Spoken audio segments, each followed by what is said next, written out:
Hello,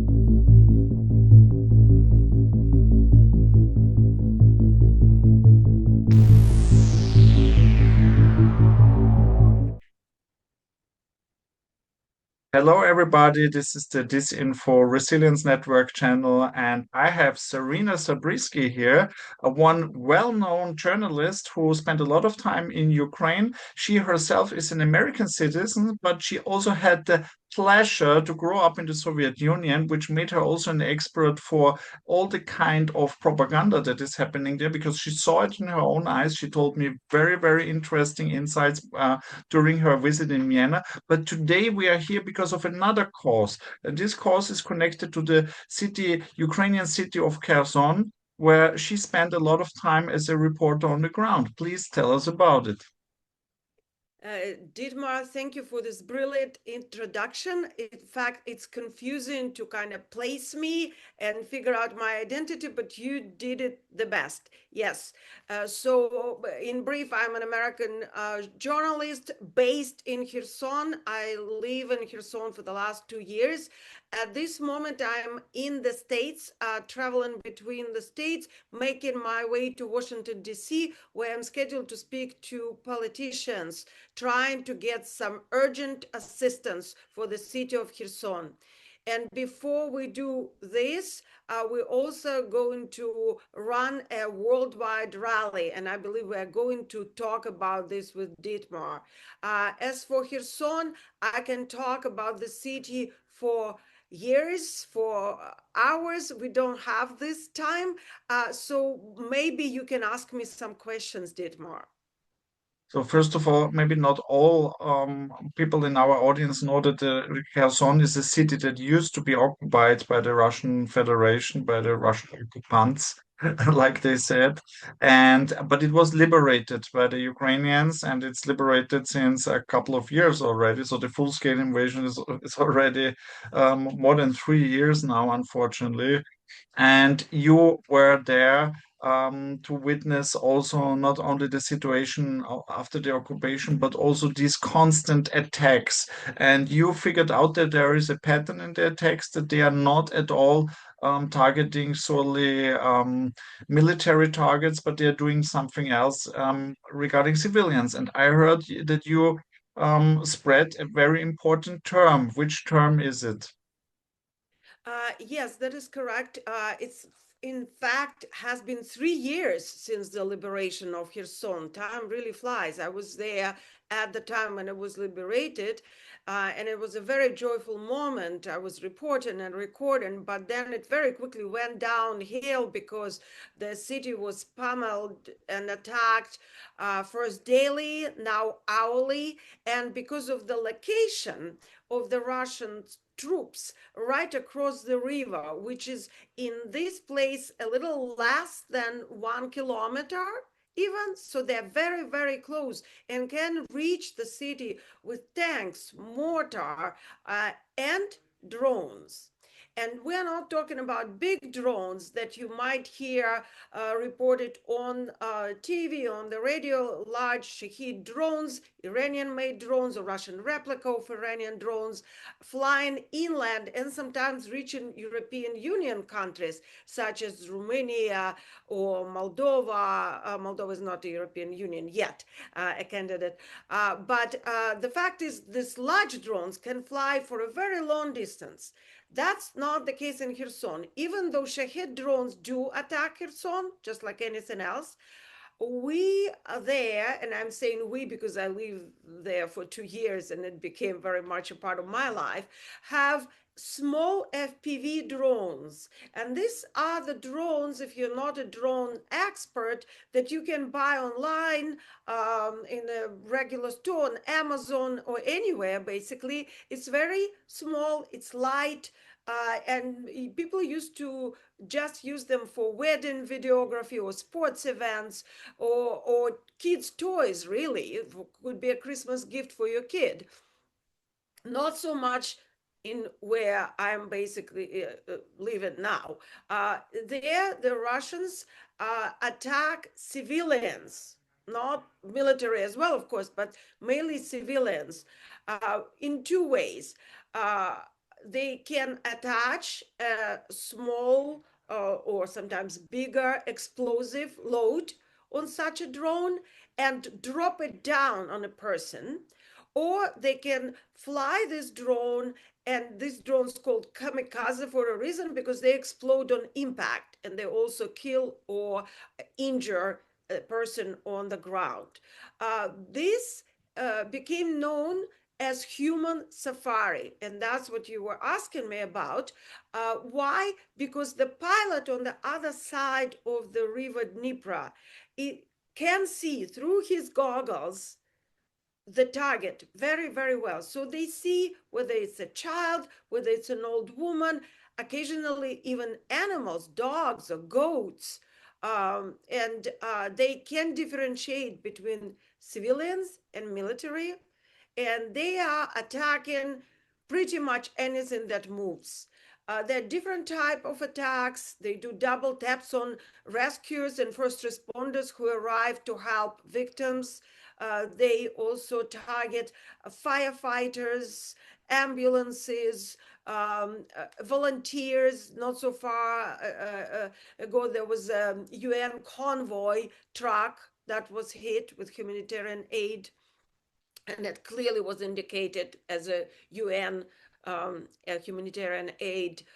They do other things which are all the scope of human safari. The drones can do remote mining by dropping banned anti-infantry mines, and thus mining the whole streets and parks, playgrounds.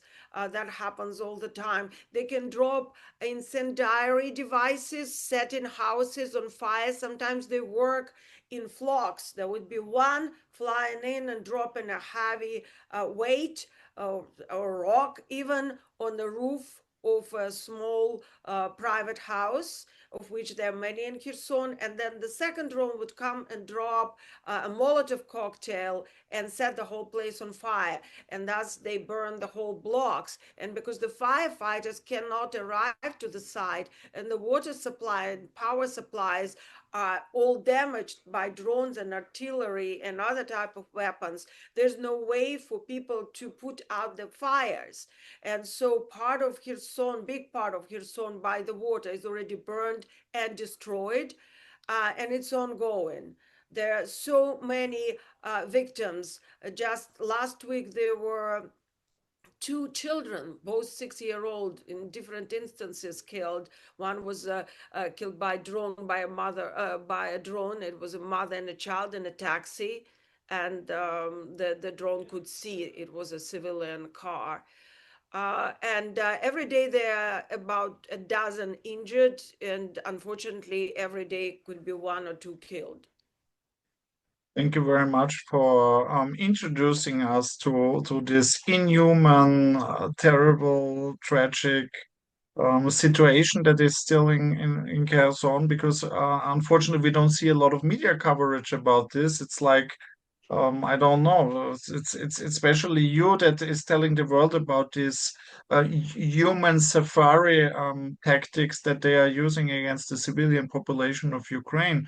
Would you like to introduce us to the idea of creating awareness about all these tragedies that are happening and these inhuman attacks on civilians in Kherson? Right, Dietmar. In fact, by now, there are about 200 or more articles, programs, radio and TV coverage of human safari in all the major channels, all the major programs around the world. However, the concept just wouldn't plant there. It just somehow bounces back off the collective mind. And I even had to consult with psychologists early on, to several psychologists, and I was explained that the idea of such an atrocity, the idea of human safari, is so injurious, so damaging to human psyche, that we use a defense mechanism denial. That is one of the most powerful defense mechanisms to protect ourselves from the moral injury. Because if we, it sounds almost philosophical, but it's not. It's pure psychology. And if we believe that a human can hunt another human, we have to rethink our whole world model, our whole worldview, and it's very disturbing. And so most people think, oh, it's not happening, it's not true, or I didn't see it, I don't want to read this article, it's too disturbing. And so I started by just writing articles about it. First, the editors wouldn't believe me. It was very hard. It took 3 months to break the story because nobody could believe it. Then once the other journalists, my colleagues, started to come and cover it, there was the same thing. The article would come out and it would just like kind of bounce off and slide into oblivion. So I made a film, and the documentary I made called Kherson Human Safari with our crew. We worked on it for 2 years, and it actually covers the whole history of Kherson from the start of the Russian invasion and until June 2025. And Human Safari is just a part of everything that happened. There was also this epic flood, which is ecocide. There was the invasion, occupation, liberation, resistance movement, and so forth. And there was Human Safari. And the film actually has been doing a good job raising awareness. I released it to be watched for free without any registration. It's on the website called HersonHumanSafari.com. Anyone can watch it there. And since then, it's been added to major TV channels on Ukrainian and English language channels, and some streaming programs and so forth. It's all free. It's not a commercial program. It's made specifically to raise awareness. And also there are screenings that have been arranged all around the world. By now, there've been about 20 screenings, maybe more. I stopped counting, to be honest with you, all over the world, from Australia to America to Europe. Uh, and even that wasn't enough too. And so I had this idea, as somebody who was forced to study propaganda and way to work in the information field, that we can actually use it for a good purpose. We can raise awareness by organizing this completely grassroots effort. There's no money involved, no organization. I get emails all the time. So what is the organization behind it? Who is the group?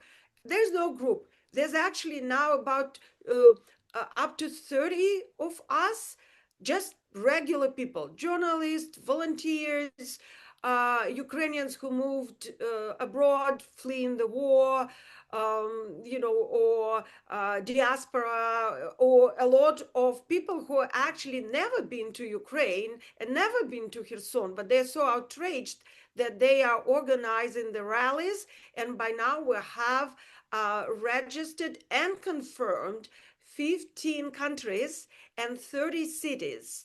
And over the weekend, and now it's spread to actually long weekend, 12th to 15th of December, there will be massive protests. And in some places there will be massive, like in New York, people are meeting in Times Square. In London, it's very central. In Vienna, I hope too. But just today I got an email from a very small town in Norway, uh, where there's only one activist, but he says, I still want to do, even if it's a one person protest, but I can invite my friends. And I said, of course, every person counts, and you're on board. We have South Africa joining. It's the response has been overwhelming, and all of us in our organizers group are so moved and so grateful, and we are hoping to finally break this wall of silence around it, because the goal is for the world to be aware that there is this new war crime, which in fact is not just concerning Kherson.